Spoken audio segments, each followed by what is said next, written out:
Hey, what's up, YouTube? This is Dr. Yasapa with Zion's Law School. I wanted to come on today and talk about vows, um, vows in the Hebrew scriptures. So to get started, there are two type of vows a person can take. There's a unconditional vow, and then there's a conditional vow. The unconditional vow is something that was usually made in a desperate situation. The same as with the conditional vow. The difference between the two is that the unconditional vow would be to vow something to the Most High, and you'd have to do that. Um, the unconditional vow, you'd have to do it regardless of the situation or the outcome. Whereas a conditional vow would be something like, if you'll do this for me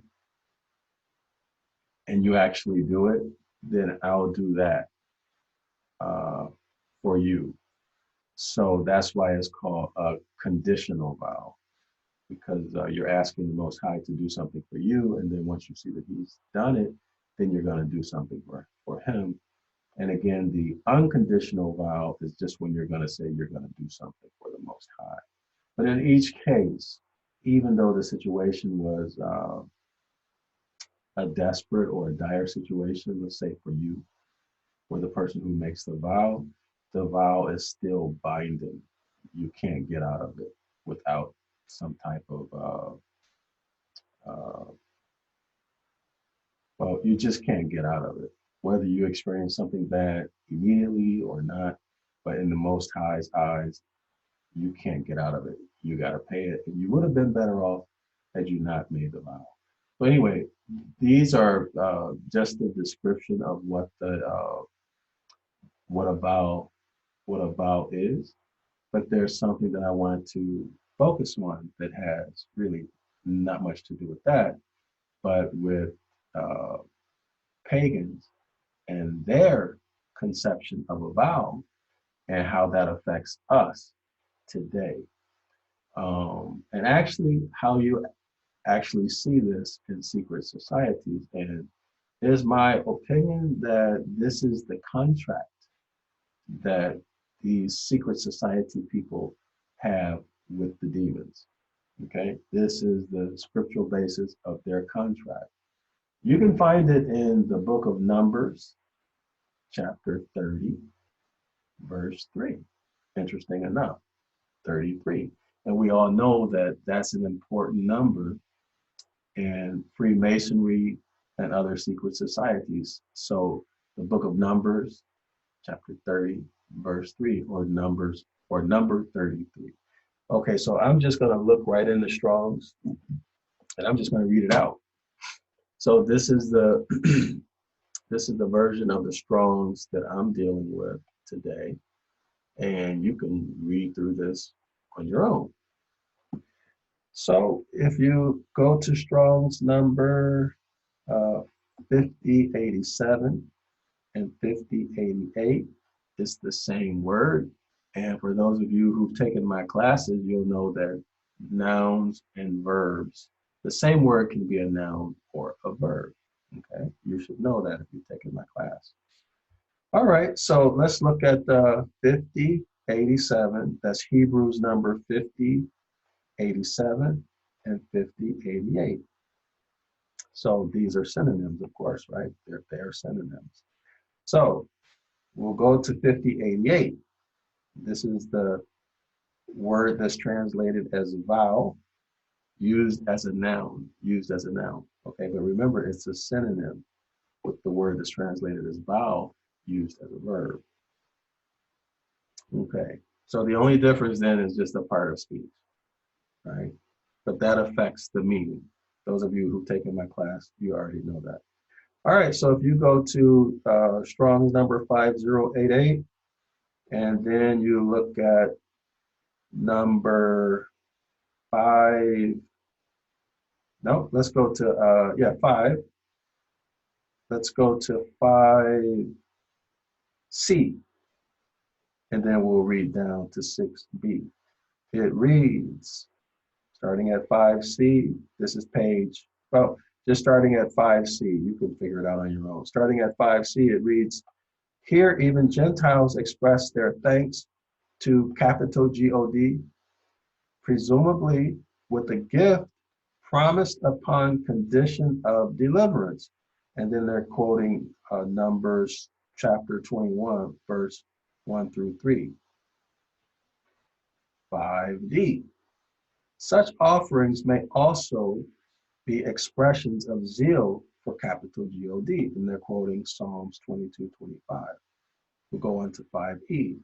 One can give to capital God anything not abominable to him, quoting Leviticus 27, verse 9 forward, and Deuteronomy 23, verse 18, including one's services. That's a quote from Leviticus 27:2. 6. Now, here's what I wanted to draw your attention to. Pagans. So pagans would be people who are not us, or our people who are practicing a pagan lifestyle. Okay, so these are foreigners and people who are not keeping the law. So pagans were thought to feed and or tend their deities, was using God, lowercase g O-D. I'm going to do it again. Pagans were thought to feed and or tend their deities, while capital God denied that vows, that's quote unquote vows, paid to him were to be so conceived. And that's a quote from Psalms 50, verse 9 through 13. So let me go back to that again at 6. Pagans were thought to feed and or tend their deities, lowercase God. Now, those of you who listened to my Genesis lesson, Genesis chapter 1 lesson, John 1, 1 through 5, and then Genesis 2, this should get your attention, right? Because it says pagans were thought to feed and or tend to their deities. So the deities in Genesis chapter 1, as you recall, were given a command, right? To conquer, to enslave, right? Suppress, and have mastery over all living things on earth. That includes the Most High's creation, okay, which also includes man, okay, or earthly man. Whereas the deities in chapter 1, if you recall, are what? These are hybrids, right? These are hybrids. So those entities from chapter 1, right, would be included in this pagan, right? These are people who don't, these are foreigners who don't follow the law, right? And the giants, those of you who took the lesson, or who watched the lesson on YouTube, the giants would do what? They would enslave people. They would force the people to work to feed them. And you'll find this out in Jubilees. And when the people could no longer, people who the Most High created could no longer produce enough food to feed them, then the giants started eating the people. So that's where we're at with that. That's the correlation between the pagans' point of view toward their deities. I'll read it again. Pagans were thought to feed and tend their deities, to feed and tend to their deities. So these people who worship these deities were their slaves. Basically, that's what it's saying. So we go to 6a.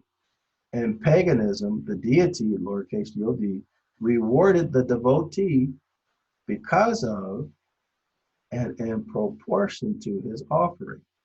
In paganism, the deity rewarded the devotee, that would be the foreigner. He could also be one of the people from the house of Yasharal, right? Because we're told in scripture that our people would go to these pagan temples and they would engage in sexual practices, right, at these foreign temples. But when you study this out, what do you find? We'll get to that now. In paganism, the deity rewarded the devotee of and in proportion to his offering. So when our brothers or when our ancestors went to these pagan temples and were involved in sexual practices involving these deities, they were actually seeking a benefit, okay? Be it a better yield, a better crop yield, a better harvest, more animals, or who knows what it could have been. But they were going there seeking a benefit from these deities. So let's continue to read. It was a contractual relationship whereby the deity was obligated to pay a debt thus incurred. So when our brothers went there to seek the benefit from that deity then was obligated to pay the debt. Whatever that brother was seeking, or that person who kept the law and who was in a contract with the Most High, whatever he was seeking, or whatever that foreigner, that pagan was seeking, that deity was obligated to pay it. So that's the motive for going to the foreign temple, right? Because they knew that the deity was obligated to pay, right? That's why they went into it. There was a contract that was for a verbal contract, right? That was formed. All right, so let's go into it. Let's continue. It was a contractual relationship whereby the deity was obligated to pay a debt thus incurred. Notice this. It says in Israel, no such contractual relationship was in view. So amongst our people, we didn't associate a vow that we took with the Most High with the formation of a contract, right? We could ask the Most High and we would expect for him to give it. We don't need a contract. Why? Because we already have a contract. He's already told us that if we follow his instructions, then he'll make us very wealthy. He'll put us at the head and make everybody else the tail. He would give us tremendous wealth beyond anything we could ever imagine. So no need for a contract. But those rebels, those brothers of ours who were rebels, they went to the pagan temples, formed a contract through sexual relations with temple prostitutes, knowing that the deity of that temple would be obligated to pay. In other words, the deity would be obligated to give them what they wanted. So this is something that took place amongst our people, and it's all throughout Scripture. You can see that our people were always involved with these pagan deities. They're always seeking a benefit, right? They always sought a benefit through these other deities. Why did they do it? Now you know, because there was a contract formed with them and the deity, and through sexual relations, that deity of that temple could inhabit the temple prostitute. That that pagan temple prostitute was set aside for the special usage of that deity in the temple. So in that sense, that prostitute was set apart, right? Set apart for the special use of that deity. So when one of our ancestors had sexual relations with that set apart prostitute, that demon could then enter into that temple prostitute and experience sexual pleasure that they were having with the Israelite, quote unquote, with the Israelite who was there having intercourse with that woman or man, right? So this is why fornication or sexual, but that's a whole other story. We'll get back to that at another time. But this is the problem with that situation. So anybody who seeks a benefit from another deity and enters into a contract, or not, and enters into a contract, they do enter into a contract with that deity, and it is binding. So be careful about who you make an oath or make a vow with, because it is binding and it will affect your relationship with the Most High. Shalom.